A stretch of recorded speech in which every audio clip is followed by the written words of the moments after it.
Spider-Man fans have a new number one enemy. His name is Paul.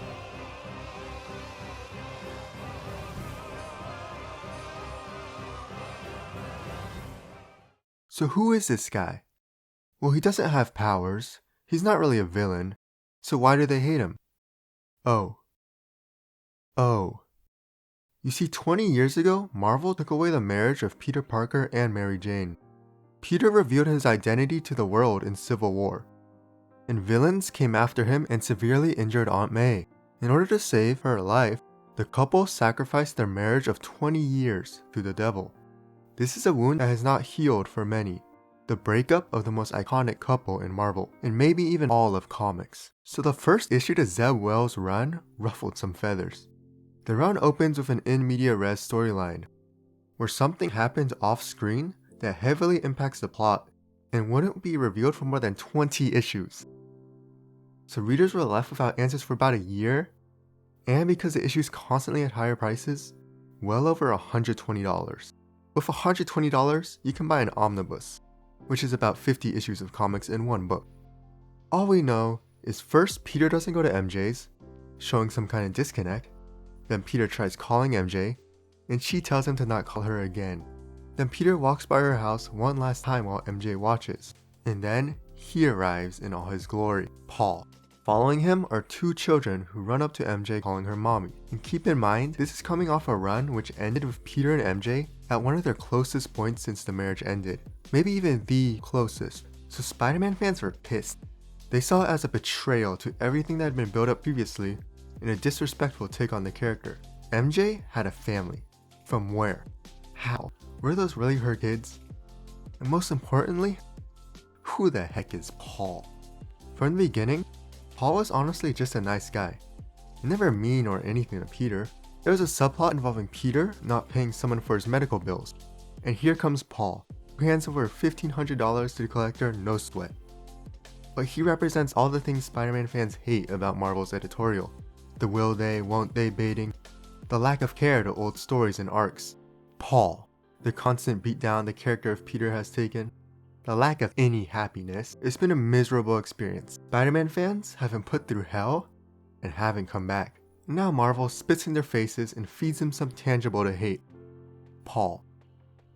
Paul fit into this suspicious character type. In comics, new characters in such pivotal roles tend to be twist villains, someone who will die, or a new sidekick. But frustratingly, Paul wasn't really any of this. He was just Paul. Then the first time we see Paul and Peter actually interact on page, it flashes back to Paul punching Peter. This punch had no context, so it fueled fans' vitriol. This guy punched Peter for no reason. There must be something sinister happening underneath. But he just says, "What's up? We should eat together." As the run went on, it was revealed that Paul was a survivor of a destroyed world, which Peter and MJ accidentally teleported to. The three worked together to create a device to send Peter home. And Paul revealed that Spider-Man was killed by the villain known as Emissary, Benjamin Raven, the universe would be put into danger. So MJ made Peter take the device and go home, leaving MJ stuck with Paul. And time moved a bit differently though. And so MJ and Paul ended up spending 4 years together. During this time, they fought off constant attacks by Raven and other creatures. They found and adopted 2 children, and fell in love. MJ also created a jackpot gauntlet that spins to a random power. Get it? We also get to see this page, which reveals what a true Giga Chad Paul can be. Back on Earth 616, Peter had a tumultuous journey to return that involved him hitting Norman Osborn in front of May, stealing from the Fantastic Four, and fighting Captain America. The 4 years for MJ was just a couple of weeks for Peter. With his relationships with his allies fractured, he ends up having to work with Norman to create a suit that will allow him to travel back through the multiverse, arriving just in time to save MJ and Paul from Raven. But Raven planned to die, and Paul stabbed him in the back. Peter then goes to kiss MJ, and she turns away, later telling him of the years spent with Paul, after they bring him back to 616 for medical attention. MJ also tells Peter that she will be staying with her new family. She doesn't love Peter, she loves Paul. Spider-Man fans got a real chance to dislike Paul when it was revealed that he was the son of the big bad villain Raven. But still, he wasn't really doing anything evil. He just happened to be the son of a villain. The worst thing Paul did was not fully reveal this relationship. He just said that he worked with him. The scene where he reveals this to Peter also happens to be the one where Paul punches him, and also reveals that Peter punched him a bit before this.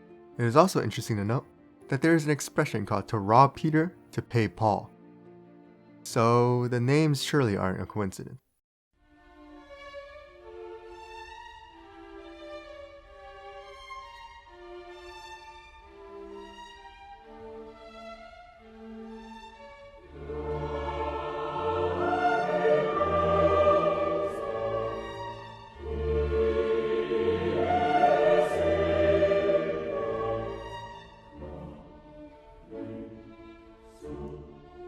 A glorious day arrived for Spider-Man fans, when a leak showed the children disappearing into nothingness right in front of Paul.